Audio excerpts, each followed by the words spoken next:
नमस्कार शेतकरी बंधूंनो, मी बळीराम गाडेकर। उद्या दिनांक 13 ऑगस्टवर तर राज्यात कुठे किती पाऊस होईल बघूयात थोडक्यामध्ये।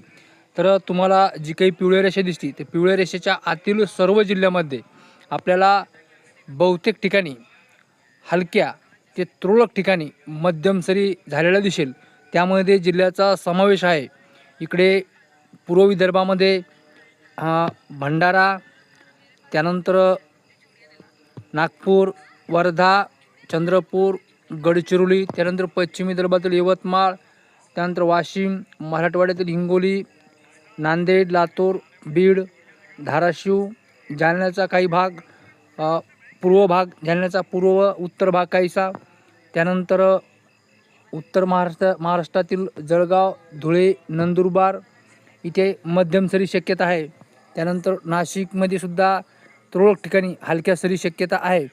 त्यानंतर इकडे कोकण विभाग घाटमाथ्यावरती जर बघितलं तर सगळीकडेच अधूनमधून मध्यम सरी शक्यता आहे।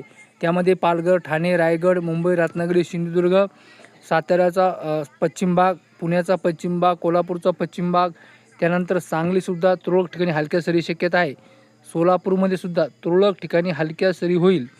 त्यानंतर जे काही उर्वरित जिल्हे आहेत त्यामध्ये अमरावती, छत्रपती संभाजीनगर, अहिल्यानगर, पुणेचा भाग काही, साताऱ्याचा भाग, सोलापूरचा काही भाग, परभणी या जिल्ह्यामध्ये, गोंदियासह या जिल्ह्यामध्ये आपल्याला विरखुळलेले ढगाळ वातावरण दिसेल व तुरळक ठिकाणी रिमझिम सरी होईल। सार्वत्रिक मोठा पाऊस नाही।